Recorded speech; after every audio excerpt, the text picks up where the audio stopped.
My slippery slope was how I identified with this doctor persona. And the most painful process that I have gone through is detaching and unwinding my identity as a doctor, because there's so much more than I am than just a doctor. Dr. Tyler Jean focuses on human optimization and performance. As a former Division I swimmer in the PAC-12 conference, Tyler's top priority today is health with a focus on positive energy, mindset, and living life to the fullest without limits. On today's episode of Toxic-Free with KB, Dr. Tyler Jean and I talk about why you are sick, how to start healing chronic illness like mold, anxiety, and inflammation, how to start living your authentic life, and biohacking health strategies. Welcome to the show, Dr. Tyler Jean. Welcome to Toxic-Free with KB, the podcast where we dive deep into the world of what it means to live a toxic-free life. I'm your host, KB. I'm a toxic-free lifestyle advisor and a diehard advocate for clean living. I'm here to guide you through the journey towards reclaiming your health and vitality. From the products we use, the foods we eat, and the relationships we share, we'll explore practical tips and strategies to create a life of balance. It's time to start living your best life. We're all in this together. Dr. Tyler Jean's in the Toxic-Free with KB house. I love it. We were just talking about how we were both Virgos, and I feel like Virgos understand each other because Virgo is like the Zen of like cleanliness, healthy living, all of that. And so when you told me that, I was like, I get it. Like, I see it. Organized, clarity, structure to the madness. Yes. Yeah. Let's get structured and organized about toxins today, folks. But I really want to jump in right now. Everyone's sick out there. So like, why are we all sick?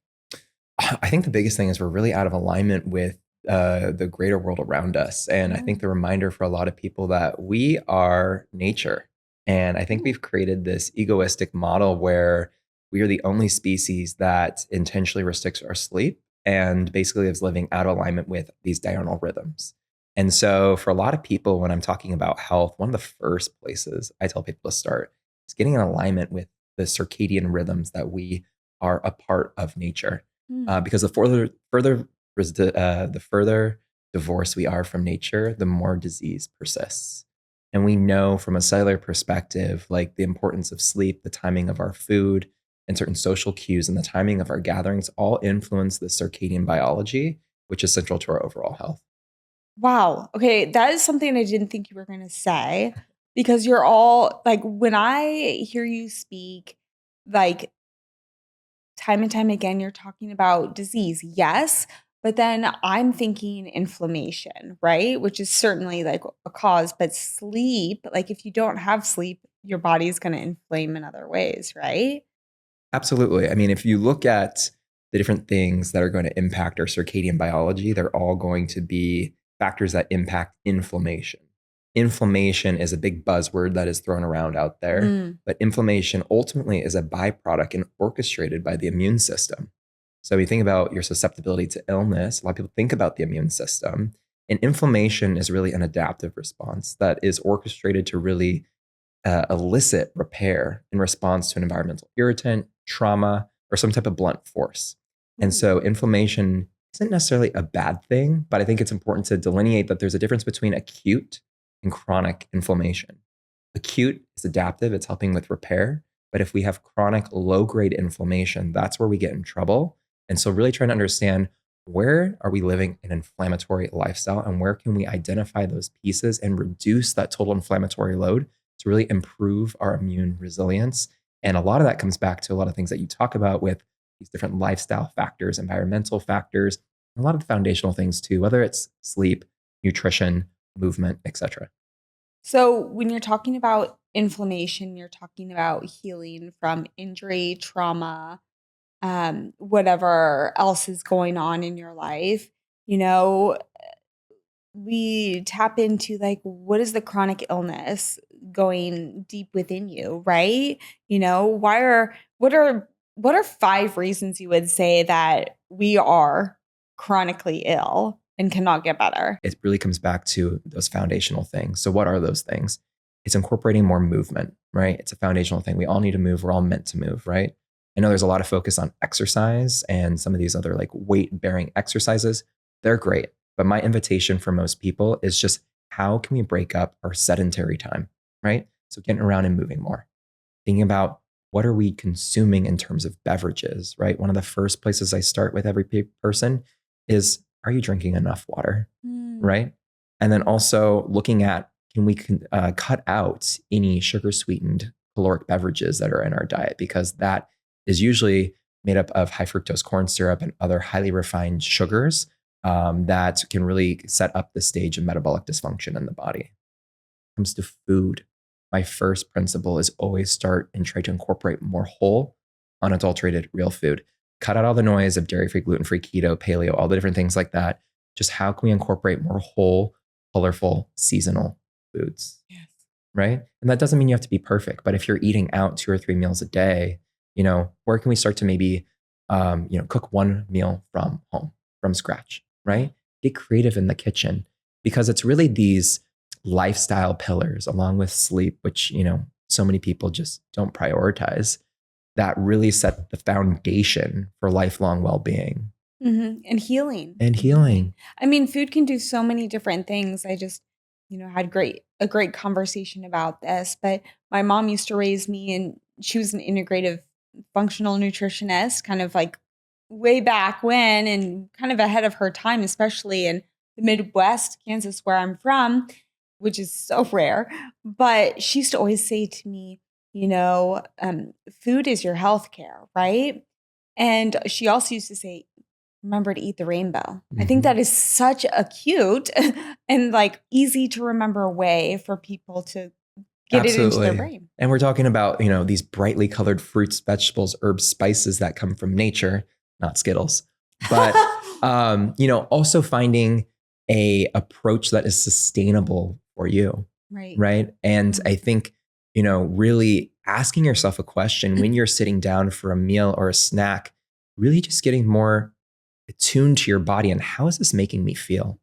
I will say with most clients that I work with, most people, at least 70%, don't have the awareness around how certain foods and certain factors and inputs are either impacting that disease process or the symptoms they're experiencing, or how it could potentially benefit those symptoms as well. So this comes back to a larger question of how so many of us are disconnected from our body. And really, it's not our fault, because at such a young age, we're sold this narrative that, you can't trust your body, or you should outsource this knowledge to expert authority figures that know what's best for you. And while you can leverage the expertise of medical providers and other experts and professionals, I really think that the path to healing is taking a proactive role in your own health and healing, asking more questions, and really, again, coming back to how are the certain inputs that I'm putting into my biology, so the food I eat, the quality of sleep, the quality of my relationships, hydration, sun, movement, all these foundational things, environment. Is this either giving me energy or is this draining me, right? Simply looking at that and creating awareness around that can be a really helpful area to start for people to really see what is in alignment and what is not. Something I just kind of want to throw out there since you're here, because I know you biohack, something I'm curious about, this product Magic Mind. Have you heard of Magic Mind? I've heard of Magic Mind. It creates like sharper mind, lowers your stress, better energy. And we talked all about that stuff. And so I just want to give you this little gift. You can thank you you in your biohack room. Shameless plug out there. If anyone else wants up to 48% off, you can use my code Toxic-Free20 at magicmind.com/toxic-free. But that's for you. Thank you so much. Let's jump into more of the body-mind connection, because we kind of talked about the body inflammation, but the mind, how that goes into that, and how the mind can really take us down like this path of, control that maybe we don't want to be a part of.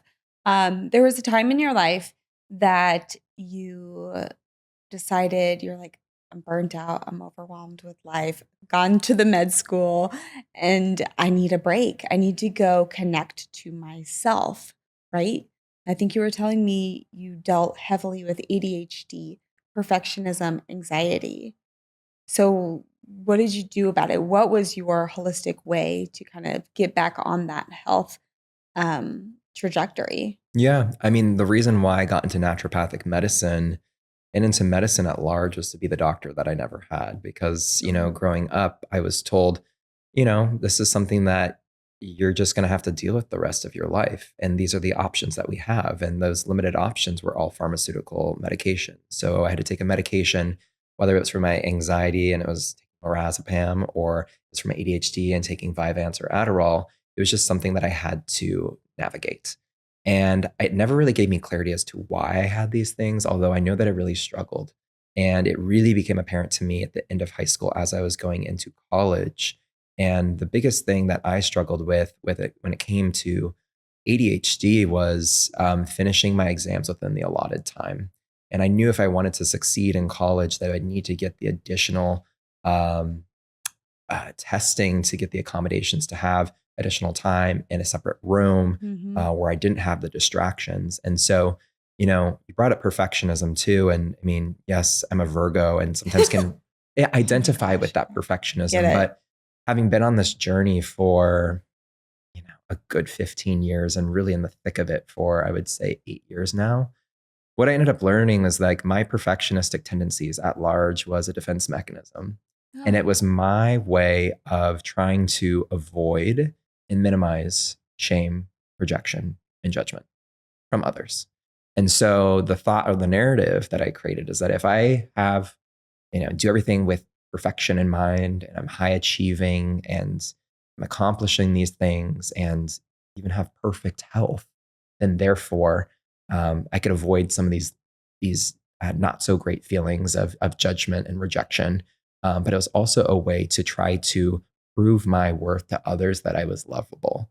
It's almost kind of like if I'm perfect, then therefore I'm more desirable. You're worthy. I'm worthy, right? And I think we all go through a certain journey to self-love and worthiness and this aspect of belonging, right? And for me, a lot of that was intertwined with my relationship with my sexuality, being a closeted gay man at a very young age, and seeing that as a flaw and kind of like it's less than. So a lot of my high achieving tendencies was really my mind's attempt to kind of compensate for this feeling of lack. And so, I was actually just speaking about this to my mother earlier this week, where yes, I made some changes to my diet, which was really profound. And I started to supplement with some B vitamins and uptake my omega-3 fatty acids and prioritize my sleep. Those were really big pillars for my ADHD. But I will tell you that my ADHD at large was the extreme crippling perfectionism and pressure that I put on myself in order to achieve throughout the school system and in life, because on what was on the line was love, right? And so I wanted love so badly that I went to such great lengths in order to, really achieve everything that I possibly could. And kind of like, because a lot of that reinforcement was through my achievements in terms of love and recognition and stuff like that too. So there's this whole pattern with all this too, and anxiety at large. It overlapped with all this too, because the more pressure I put on myself, the more anxious I would be too, because of how overwhelmed I felt. Did you love yourself? I didn't love myself. No. I mean, I'm in a very different place now, but Yeah. I've gone on a really beautiful journey to self-love recently. But I think the big switch was I was constantly looking for something outside of me externally to find love. And also being an athlete, I was a competitive swimmer for 15 years. Oh. I kind of approached Another thing. I'm a swimmer. You're a swimmer I was too, the so same you thing. get it. Oh my God. Those black lines in early mornings. I was always looking for something outside me to fulfill me. And I used to think that love was something tangible in the form of partnership. So you either have love because you're in a partnership or relationship, or you don't, and therefore you don't have love. And so for me, it's been rewriting my relationship to what love looks and feels like. And I think reframing around the journey to self-love, which I think a lot of people struggle with these days.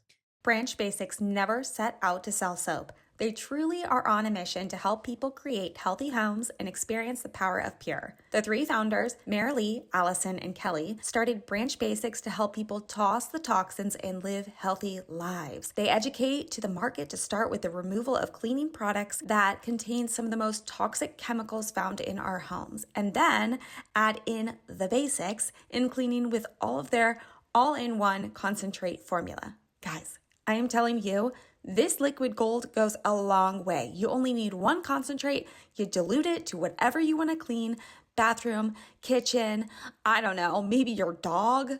It would be safe enough to use it on your dog, I'm sure. Just ask Poppy Girl. So if you don't believe me, just ask everyone that has ever tried it. So join in as we get back to the basics and discover the power of Pure. I'd like to help you get started on your cleaning by giving you 15% off all starter kits over at Branch Basics using code Toxic-Free-KB. For 15% off starter kits, use code Toxic-Free-KB. Again, that code is Toxic-Free-KB.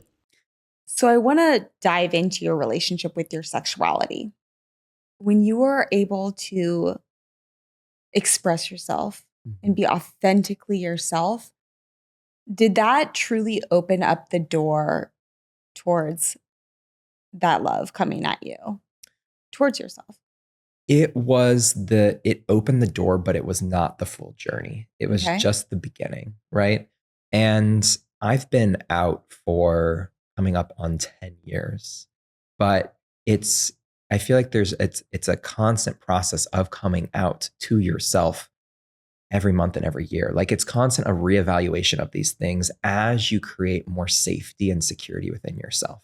And I can see at the time, even though I was out, my pursuit of going into medicine and this very public image I created for myself as Dr. Tyler was really almost a scapegoat to kind of hide behind the shame I carried around my sexuality, thinking that, well, my credentialing and value I bring as a medical professional is of more value, but who I am as a person is not of value. And so for me, it's been really rewriting my relationship with that. And I think just reminding myself like my inherent value that I bring just as who I am, independent of any of my achievements or accomplishments. Yeah, you are seeking that validation for that self-acceptance. And I think a lot of people can relate to that because we live in such a culture that's like, okay, what are you going to do now? What are you going to do now? What are you going to do now? Who are you? What do you do for a living? And it's such a Western-minded construct. I mean, the more you get outside of the United States and you interact with other people that live outside of, the US or even a lot of these Westernized places too, like the UK and Australia, when you say like what you do, like people don't really understand what you mean. Like they don't identify with their work the way that we do here. And really? So it's just a different way of living. And I mean, there's 2 examples I'll give you in particular. I remember I was in Costa Rica. This was back in 2022, and they have the whole lifestyle Pura Vida. And really, you're like, I can't get a house bill. Come on, man. But you ask like, what do you do? And people will be like, I swim in the ocean. I climb trees. I play. There's like some of these other things of like, it's not what you do. It's almost like a state of being and things that they are engaging in, which is very different than our model of work in our Western society. And at the end of the day, I think the slippery slope is the way that we identify with what we do, right? It's something that they don't identify with, but it's just how they're engaging naturally in life. And, so Costa Rica was one example where it's just people were so free, so happy, so pure, and they had so little in certain ways. The second example I remember I was in, I met a gentleman actually when I was in Ibiza, and I was staying at this organic permaculture farm, and they just have like a bunch of nomads that kind of stay there at a time. Let's go. I remember you kind of just subconsciously, it's like, where are you from? What do you do? Kind of thing like that, because we're both traveling. And he asked me, he kind of like just looked at me and then paused, and then he said, "Do you really want to know?" Like, I was like, well, yeah. He was like, "Do you care?" And it made me uncomfortable, honestly, because I'm trying to make conversation. And my initial thought is to be like, we're both traveling. So where are you from? Easy conversation. And then what do you do? But I also realized that, he was from Argentina. But just by default, the nature of like wanting and trying to put someone in a box and try to understand who they are by virtue of what they do. And I think the more that I've learned is it's just more of a byproduct of our Western society. And not that any of that is wrong, but I think my slippery slope for me personally was how I identified with this doctor persona. And the most painful process that I have gone through is detaching and unwinding my identity as a doctor, because there's so much more than I am than just a doctor. And, a lot of Buddhist-based philosophies really talk about like the source of suffering is attachment. And so, there's many different, aspects to that as well. And so, it's a continual process of growth and So, evolving. yeah, tell me about it. But like being yourself is a continuous process, because being yourself is the continuous process of, healing what, maybe we were born into, doing that, what everyone kind of talks about as shadow work, Right. bringing the light, I created this platform. Yes, it's kind of a dark, scary, daunting place at times, because we're like, here you are. This is what a toxin and this is what's happening. People know what's happening. People know what the dark times feel like, and they don't want to admit it. But when you admit it, when you face those things, you can start to be in those moments of healing to reach the light. I want to be the light in such a dark subject, right? That's why I have people coming and sharing your story. What type of inner child work would you suggest people start doing to help accept themselves? You were born this way, or maybe you weren't, or maybe you're experimenting with this, or you're feeling this. What are your recommendations? I think the biggest thing, and just to acknowledge you too, I think people come to you as a source of empowerment and inspiration. I think like Thank you.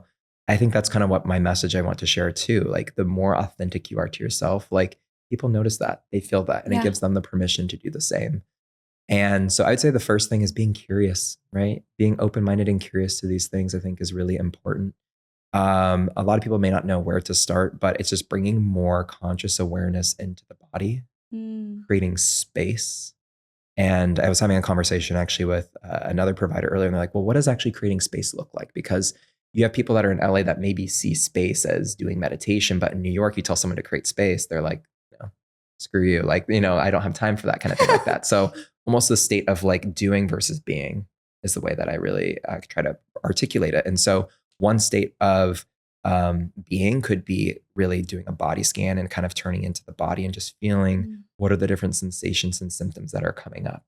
And if you feel any restriction in any of these different sensations, is there potentially an emotion attached to that too? Again, leaning in with curiosity and compassion. And with that too, what does that emotion feel like? Ask your body for permission to feel that, right?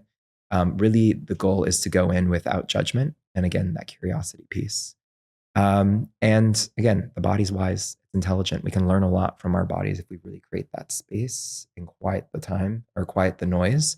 But oftentimes we're so preoccupied with workaholism and busyness and keeping full schedules that we never actually give ourselves the opportunity to do that. For people that maybe meditation isn't as approachable, let's say, and maybe their idea of spaciousness is still something that they're actively doing. An example of this is things like cold plunges, which are really popular right now, because what it's doing is it's forcing you to be in the present moment, focus on your breath and breathe. Yes. Right. And so that is also an invitation to be present with what is. And I think it's when we're in the present moment that real healing can occur. Yeah. Anxiety is really a byproduct of being in the future, and depression kind of being in the past. And there's no time in the present moment in terms of when you can create your reality. And so really it's the curiosity, it's staying open-minded. And there are some tools too that we can talk about if you're curious, but I think it's the curiosity that's really going to take people far. I mean, I'm always curious. Please, tools. Yeah. Throw tools. my way. So tools that have been really helpful in my journey, and when I'm thinking about this trauma-informed lens and somatic approaches and mindfulness approaches to healing, some ones that stick out are neurofeedback, so a type of biofeedback. And this typically involves in-person sessions where they will hook you up to a number of different electrodes to the brain. Nice. And they do this brain mapping. They send these little electrical signals. And the way that I like to best describe it is it helps to increase your threshold to stressful external stimuli. Oh, I So, need to do this. so if something usually like would, the smallest thing, somebody dropped a glass and maybe it's jarring because you had this experience where someone broke in and like it was a very scary experience for you. It basically increases your buffer to how that external response would otherwise send you into fight or flight, and the intensity of that fight or flight response too. And these, usually it takes about like 20 sessions to do these, and you go in and then each session is anywhere from like 30 to 45 minutes. And these effects, for the most part, are long lasting that you go in. And so it's kind of like retraining the brain in a way to not be as reactive. And so I guess what people would experience is just like less anxiety, more less reactivity, and just more of this feeling of being in body as opposed to irritable and restless.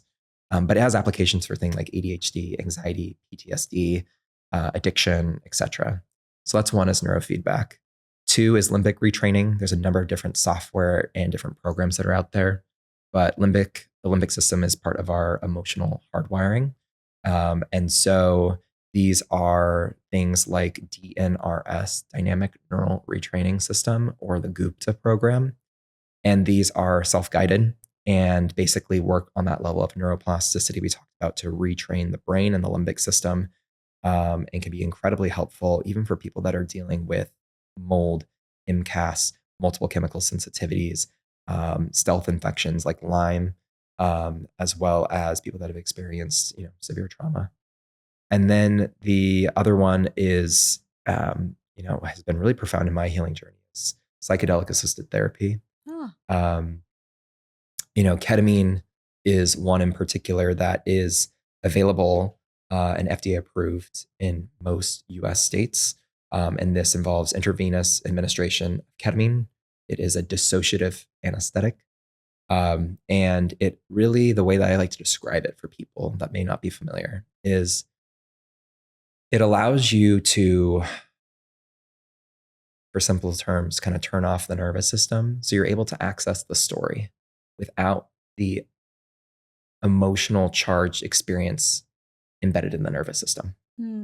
Or sometimes it may be inaccessible because of the discomfort and the feelings that arise from that. And it allows you to see yourself from a different lens. And typically it's under the guidance of a therapist that is walking you through and guiding you through this experience as well. It's not just you at home in your bed. And then there's other modalities too. I mean, there's MDMA assisted therapy, there's psilocybin assisted therapy, which is gaining traction, and MAPS, which is a big organization that has been spearheading clinical research trials on this for people with major depressive disorder, PTSD, borderline personality disorder, etc. And so, I've been closely watching this space because I really think it is an incredibly profound tool to provide other ways to combat the mental health crisis that we have in the United States and outside of just pharmaceutical medication treatment, as well as cognitive behavioral therapy and other psychotherapy.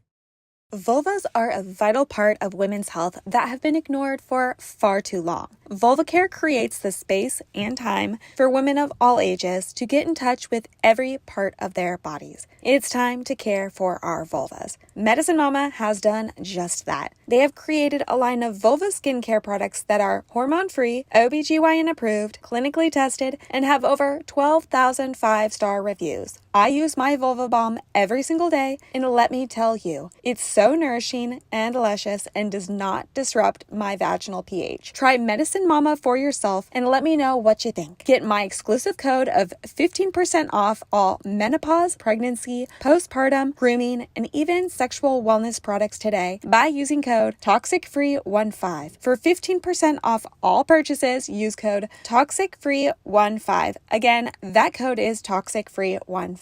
And if you want to learn more, tune into Toxic Free with KB, episode number 282 with the Medicine Mama herself, Dr. Claire Bartuccio. Would you consider these drugs like they're psychedelics? They alter state of consciousness. So yeah, that's where a lot of the research is coming from, because right now they're considered Scheduled 1, which means that they have no inherent therapeutic benefits and have a high potential for abuse. Mm. And so, that's where research is necessary to actually show that the clinically validated studies that are showing the benefits of this. And we are seeing some really incredible trials being run right now, really looking at MDMA in particular for the treatment of PTSD and people that are experiencing very real post-trauma responses and are desperately looking for other solutions and ways to relate to their experiences, feel safe in their body, but also provide long-lasting outcomes. So this is the big difference. Is like with these interventions, you do 1, 2, or 3 interventions, and there's these long-lasting changes. You're And not this is abusing it. Yeah. and it long-lasting changes. This is very different than taking a pharmaceutical drug every single day to modulate your neurochemistry, only to go back to that default state. So there's long-lasting changes from each of these different interventions with psychedelics, and each of them offer something different. But what I'm saying is like, we're starting to find that there's a lot more tools out there that people can start to utilize to do the deeper work, to do the shadow work, where, as you mentioned, it's the really uncomfortable stuff. Oh, Right?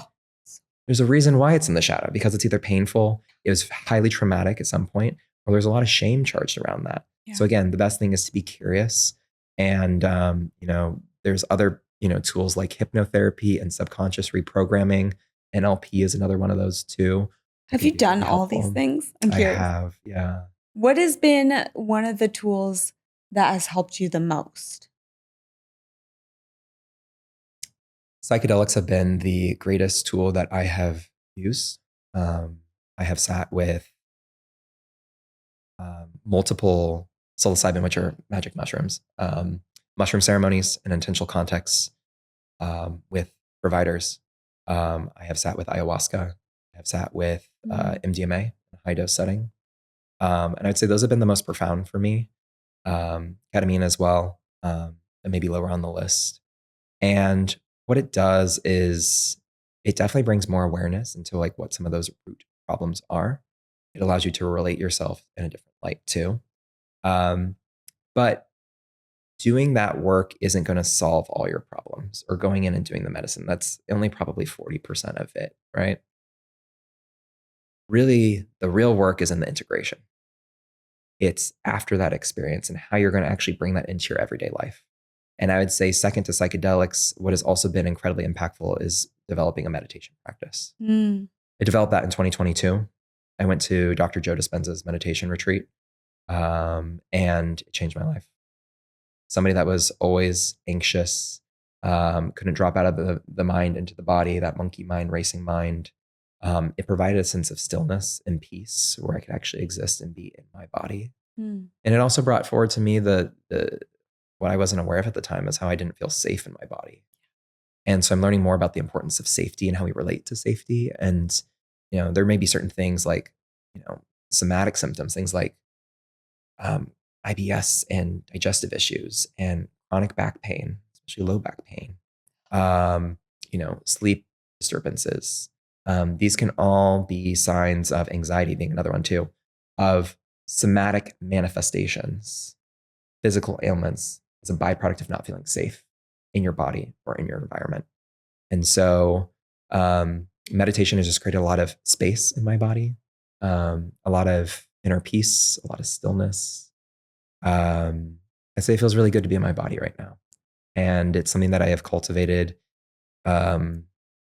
over several years now, but it's really the intentional practice of coming back to myself, creating that safety and security in myself. And if you really do that, it really changes every other aspect of your biology, because all this impacts our nervous system, which is this fancy umbrella term of, how the nervous system impacts every single organ system, and, how we respond to stress, traumatic events and these past experiences we've had, they all are imprinted at the level of the nervous system.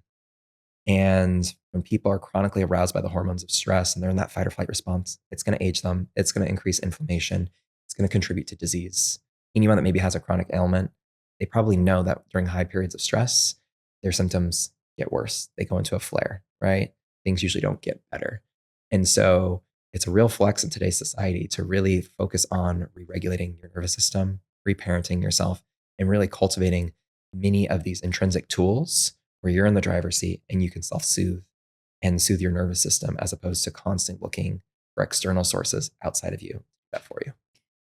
And that's part of the reason why you're here today is because I want to help people create that definition of what health is for them. I understand health it's such a loaded word, and it can be defined as so many different things to so many different people, whether it's the diets, the workouts, the daily routines and rituals.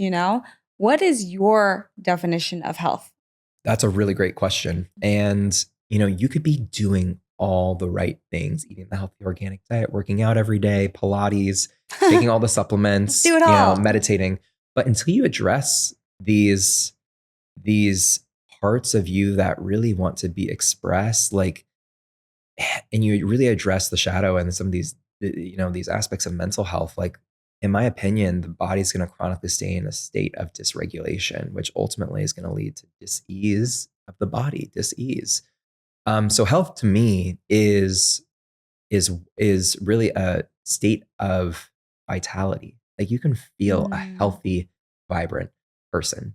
It's not just the absence of a diagnosable disease, which is often what we look at, but I think there's also this message that I want to share and that I've been really turning to. It also has to do with radical authenticity and embodiment of that authenticity. And that is health, because if you're trying to, it's just going to require so many more resources, so much more energy, and it's going to be more draining if you're trying to live a lie and be someone that you're not and trying to put on this persona and uphold this persona and doing all these things versus actually being in true alignment with yourself. Because when you're in true alignment, that's when you hit that flow state, right? Things seem to be easier, more effortless. It all is kind of like working out in your favor. And it doesn't feel so taxing. It doesn't feel so draining. And so I really believe our body is constantly communicating with us. And even some of the smallest symptoms and things that you may experience are your body's way of trying to communicate with you. And so it's really, I guess you talked about being more curious and really kind of looking at your life in this more holistic area, both in the physical, but also looking at what is the quality of my relationships? How do I relate to myself and the quality of my thoughts in terms of my mental health? Am I able to safely and openly express myself emotionally? I think is such an important thing as well. And then, do you have some type of connection to spirituality, God, source, divine, or some higher power and unifying uh, energy that is kind of like this guiding force for you that you can really turn to in times of need, but really requires a deep sense of trust, both in yourself and the path that you're on? The trust, I think that's important. I think something that people could take away is, the radical authenticity, but the authenticity often stems from, yes, inside, but also coming out, speaking your truth, using your voice, expressing who you are. It took you a long time to finally open up and come out and say, like, this is who I am. Yeah, I'm not just Dr. Tyler Jean. absolutely. I mean, we're multi-dimensional beings. Oh, yeah. And um, I think for anyone, it's scary to come out and be like, here I am, regardless of sexuality, just to show those most authentic parts, because so many of us from such a young age learn to compartmentalize certain parts that maybe didn't get as much love and recognition. Mm. And therefore we bring to the forefront other parts that then kind of make up this makeup of Kate that people know you by, and kind of maybe how you identify with and how other people even see you. And so can we be brave and allow some of these parts that maybe didn't feel safe to be expressed a seat at the table? And by embracing wholeness, it really gives other people the permission to do the same. And it creates so much more regulation and safety and space within ourselves as well. So beautiful. Um, we were talking a little bit about ways that we can kind of just like kickstart our health. We were talking about defining your own health. Right. And you were talking about some tools we can use. And I'm certainly really into biohacking, or this term called biohacking, trying new things. Um, do you believe that you can truly biohack your health? It's a good question, and my mind goes two places with that too. I mean, you can't out exercise, biohack, eat out of crappy foundations. It's going to help to mitigate some of the inflammation and the dysfunction in the body, but you really got to like have the foundations dialed in. And so, like, this is what I'm speaking to. If you're looking at it as a silver bullet solution without establishing the foundations, you're not going to get as much out of it. Does that mean you're not going to get anything out of it? No.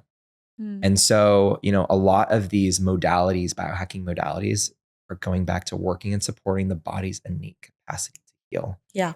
Optimizing how the body would already work.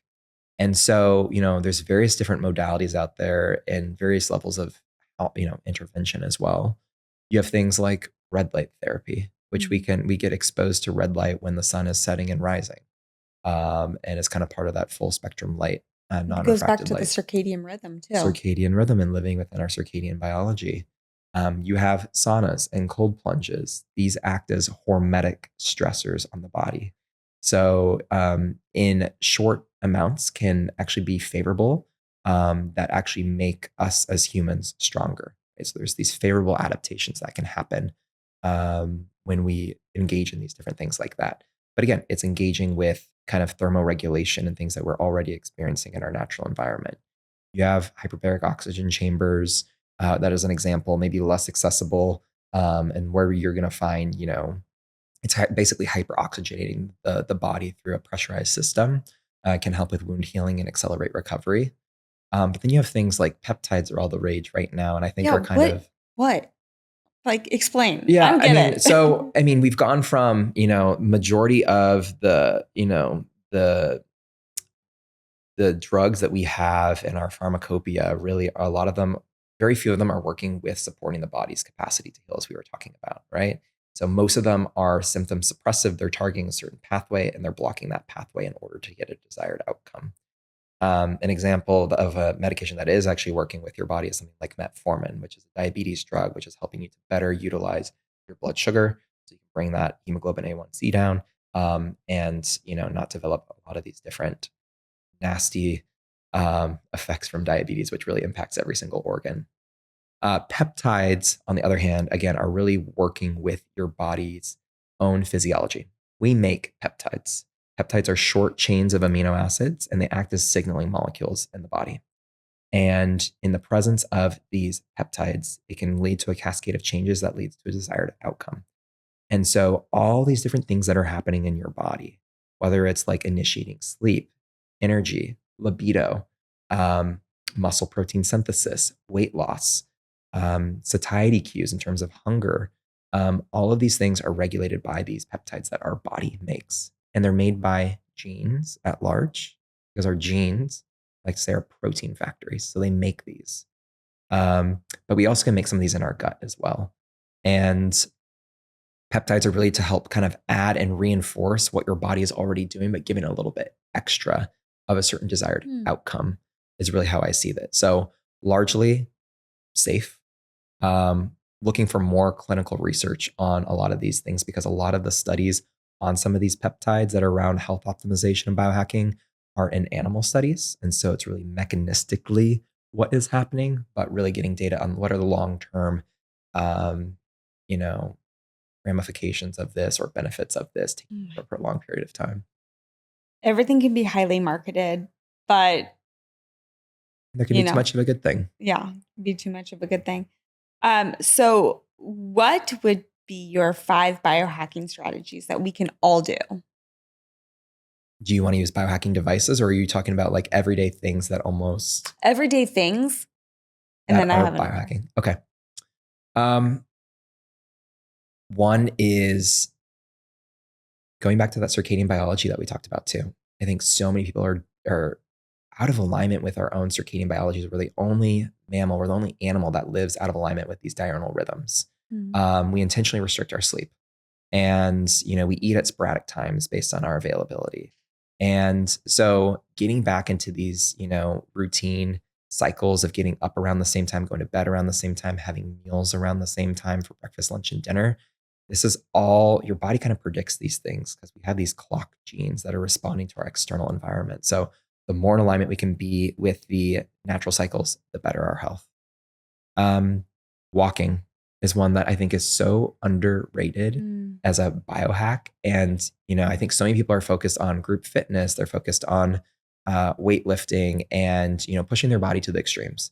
There's not anything necessarily wrong with that per se, but with so many people struggling to get exercise in and not meeting the recommended daily amount of exercise per week, which is, or I guess the weekly allowance, which I think is 150 minutes of strength training or resistance training, 150 minutes of exercise per week, 75 of that coming from weight resistance exercise.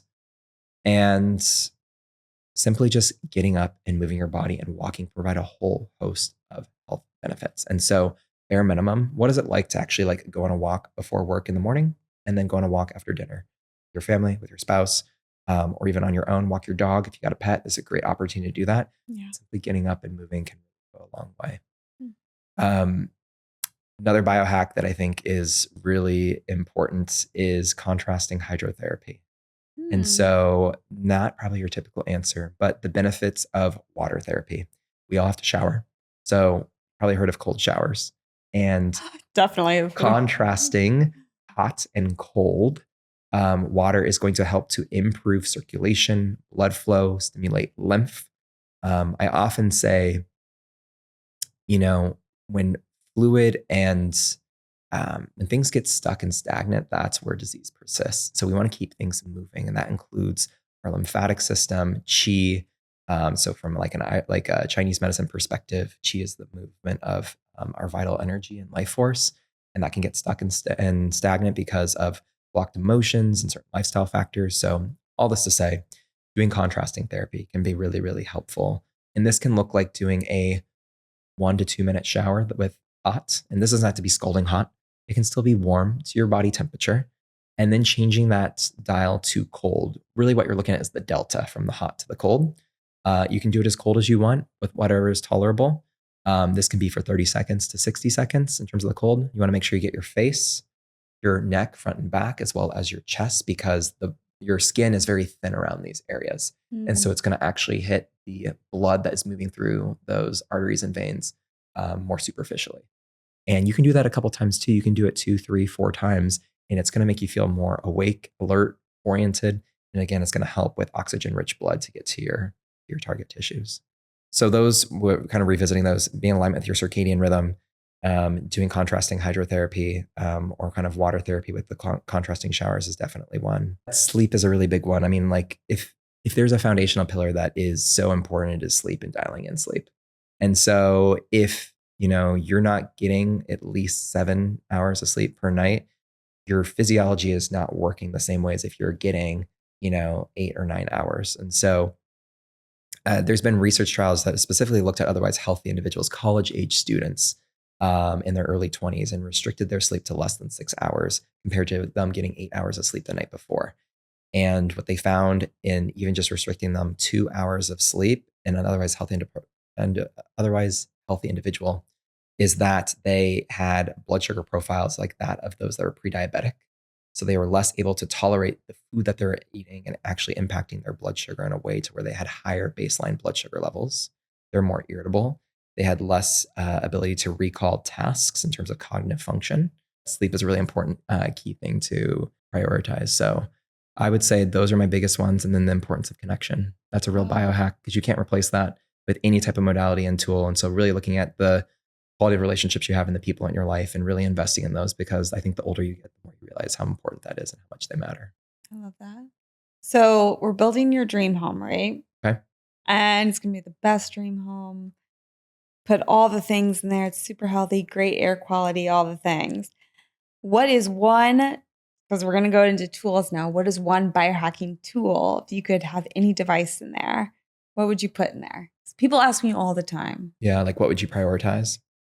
I love having and this goes back to that contrasting piece, the hot and cold contrast. So I would have hopefully I've kind of considered them too, but like the sauna, like whether like the infrared sauna or one of those barrel, like, dry finish saunas with the cold plunge, and being able to do the contrasting between the two, I would be an absolute must that I'd want in my home. I love it. What about for you? I think definitely sauna. I don't like cold water. I'll do the ocean, but I'll warm up to the cold plunge. Okay. Here we are at the end. What is your morning routine? It has evolved over the years. Every person that I talk to is like, it's long and it's extensive. Well, it used to be a 4-hour morning routine. I will admit that. So, but it's not that long anymore. I am a little ashamed to admit that the first thing I do is check my phone.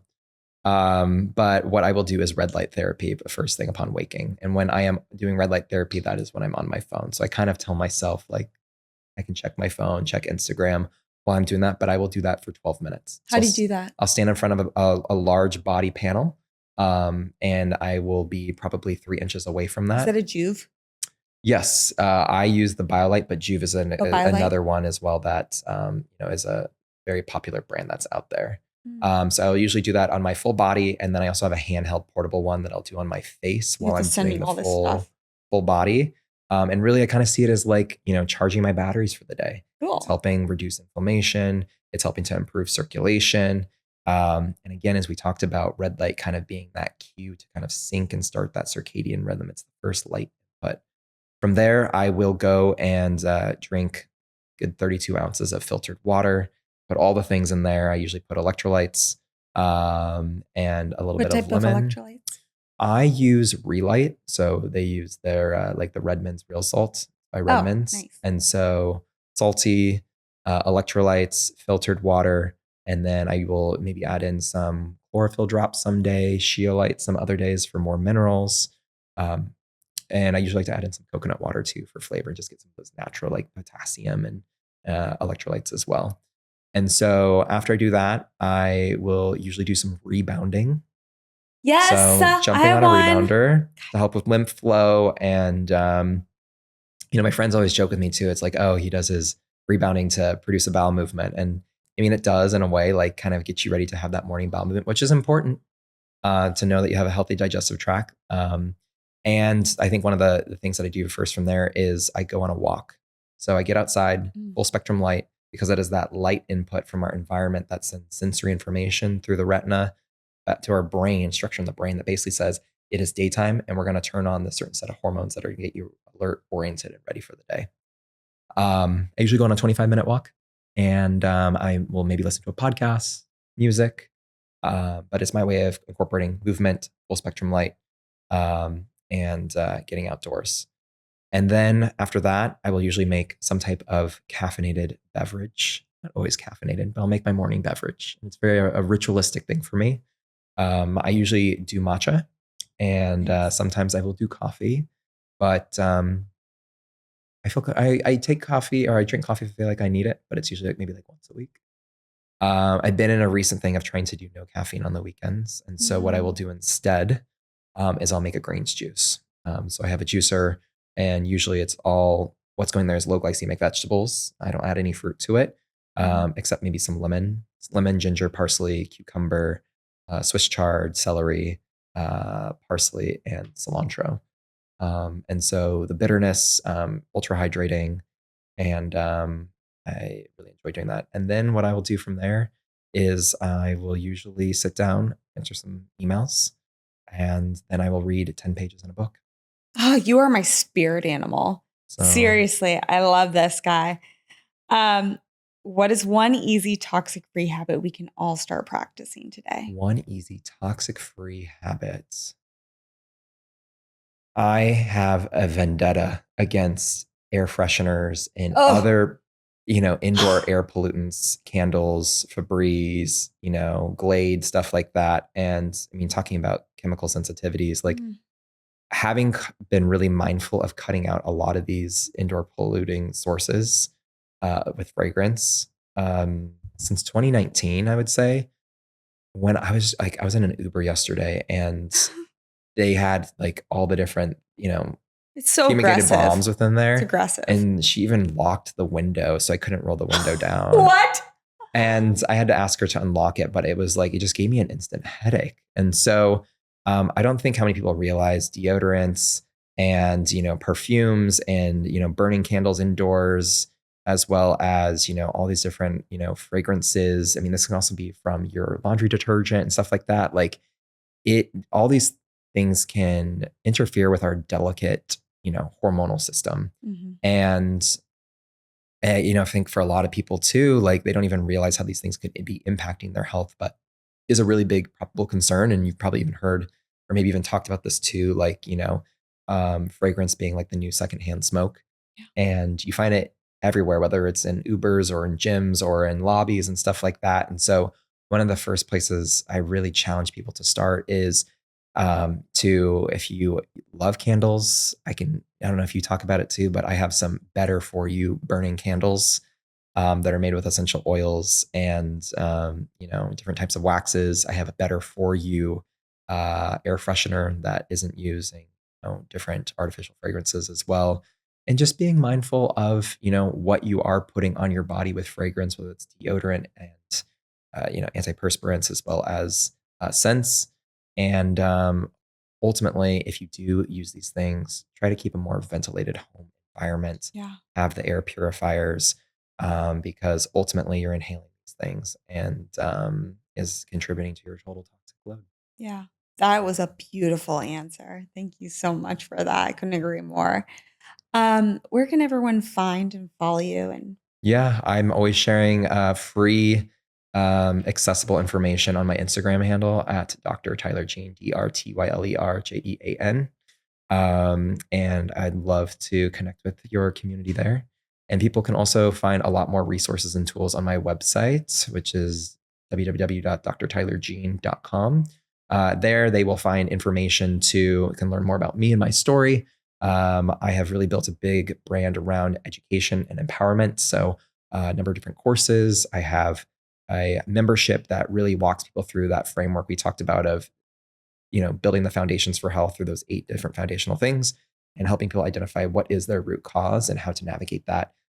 Share, my protocols and even access to wholesale labs and stuff like that. Got a blog there. I have travel guides too for people that are looking for healthy eating. Whenever they're going to some of the big cities like LA, New York, Miami, Austin, and stuff like that. So yeah, those are the best places to find me right now. Beautiful. Well, thanks for coming on Toxin-Free with KB. Thank you so much for having me, Kate. This was so fun. Awesome.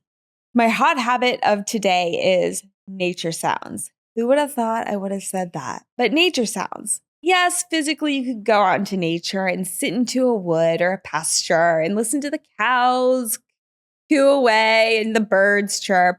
But it can be as simple as just turning on a soundtrack and listening to the relaxation sounds of nature. It helps you biologically, psychologically, and neurologically by lowering your cortisol levels. That's exactly why I do it, folks. So turn on that soundtrack and make it a hot habit of yours. And now time for our trendy trends, pilgrimages. I know, right? You're like, what are you even talking about, KB? But I'm talking about pilgrimages in the form of slow meditative travel and facilitating deeper engagement with our surroundings to foster a sense of awe. Have you noticed more and more people are taking longer extended trips and doing all these crazy things? You're like, wow, I want to do that too. Yeah, I have to say I'm a little bit envious, and I have to say that is one thing on my bucket list I'm going to implement into my health for sure. I'm definitely taking on that trendy trend. So what do you have next on your travel plans to create awe and wonder in your life? Drop me a DM. I cannot wait to hear more. And remember, guys, you're doing your best and your best is great. Thanks for tuning in. This is a Kilo Bravo Media production brought to you by Rainbow Creative.